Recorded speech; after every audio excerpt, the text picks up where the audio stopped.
ClemFM, welcome. We all have an unquenchable thirst for stories that we can connect with. So if it's unquenchable, why even bother?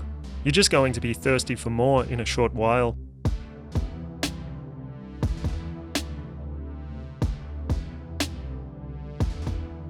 This episode is titled I Object to the Objectification of People Being Used as Human Shields.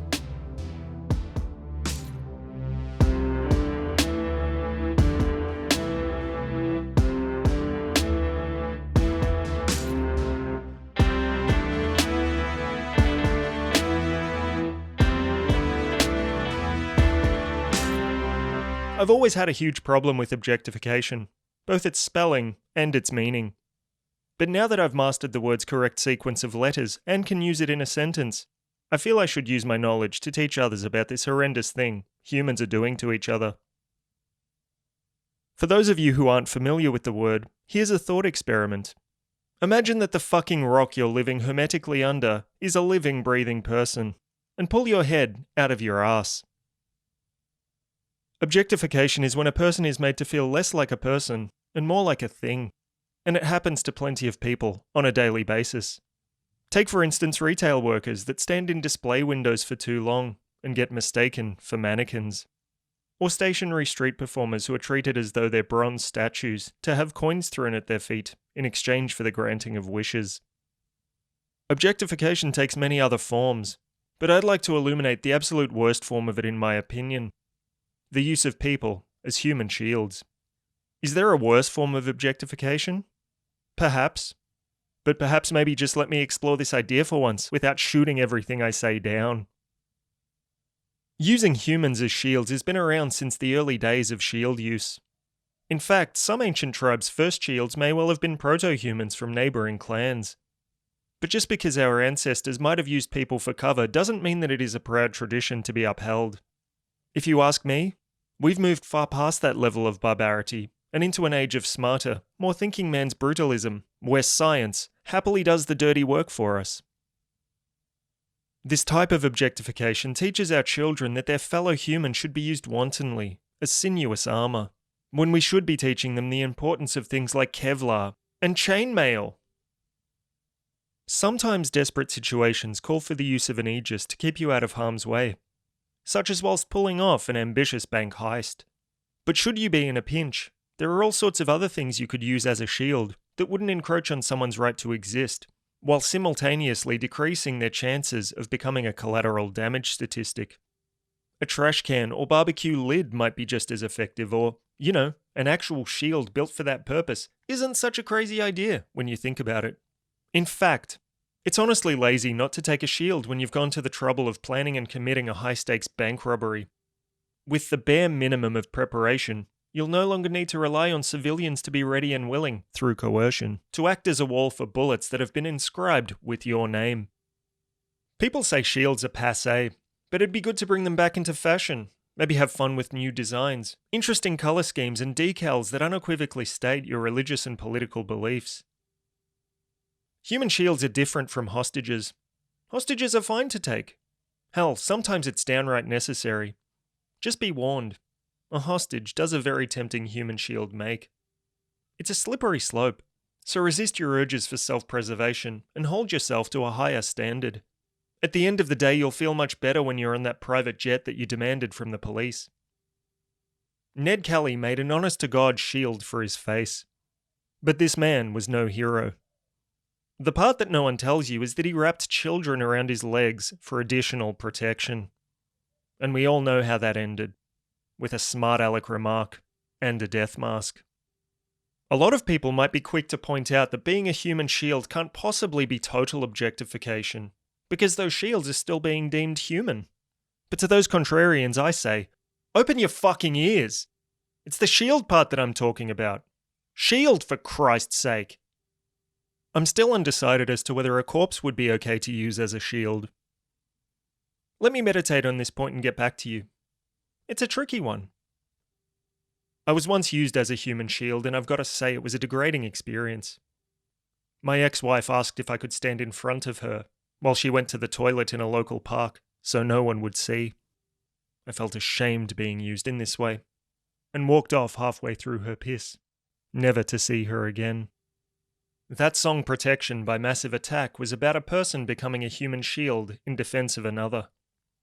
It can be a noble sacrifice, willingly giving up your free time to listen to something as frivolous as music on CD. Hollywood does nothing to stem the objectification of humans as shields. At the end of many action films, there is a moment where the bad guy stands behind an innocent person with a gun to their temple, so that Schwarzenegger, Van Damme or Dudikoff can't shoot them in their stupid head. One way to curb this kind of objectification is for Hollywood to invest more money in medieval action films, where shields wouldn't be out of place. I think it could really make a difference to the zeitgeist. Shields are an ingenious tool, I'm not denying that. A defensive weapon for bolstering protection rather than inflicting harm.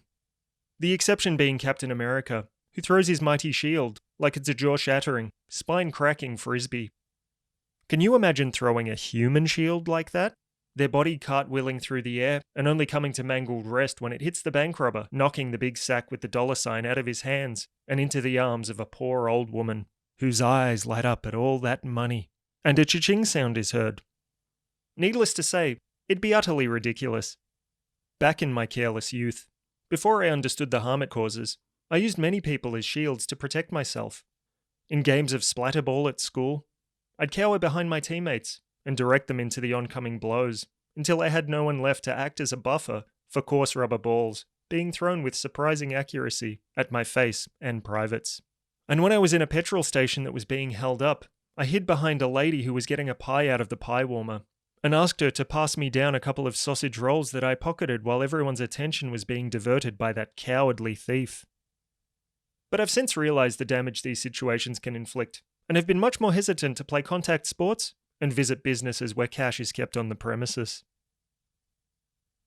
As with everything, there is a small group of people who actually like being used as human shields. This is done in a fetishy way, and if that's what they want, I say let them be shields.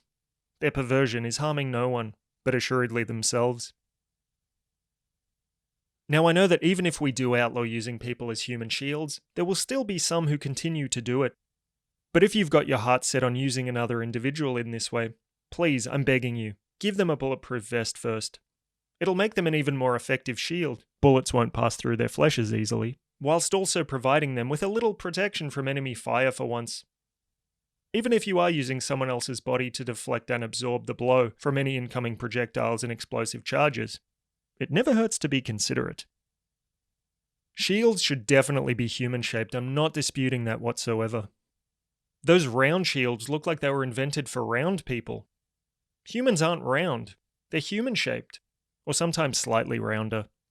But shields should really be made of materials denser than human flesh and bone. We're like tomatoes. We're soft, bruise easy, and probably cook up pretty good. Having had time to consider, I think a corpse would be fine to use as a shield, provided it died of natural causes and has no family members to object to its repurposing. I mean, it is technically an object, but still outwardly human. Yeah, go ahead and use it, I say. Should be fine. Sometimes the worst culprits of objectification are the least obvious. Young parents, for example. How often do you see a young man or woman with a baby strapped to their chest, conspicuously keeping all of their vital organs covered? Child protection services refuse to acknowledge this human rights abuse, and has asked me to stop calling them. Instead of using humans as shields, could we potentially use animals? I mean, at least until a more viable alternative has been found. Plus, it might be funny to see a guy with cats taped all over him. If I was forced to use a person as a shield, I'd make sure that they were used sparingly and only if absolutely necessary. I would not be putting those shields in harm's way if I could help it. You have my word on that. I'd like to leave you with a final thought experiment.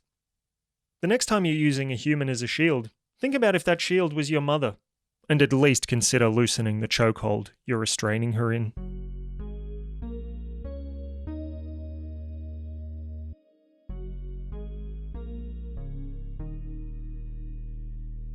I awoke this morning and saw the desperate script scribbled all over my bedroom walls. It was legible, but unrecognizable. The same word written over and over, a nonsense word at a glance, but I knew what it meant. It's his name. Manglo. I feel I am losing my sanity, as well as my security deposit, if I can't get these walls cleaned.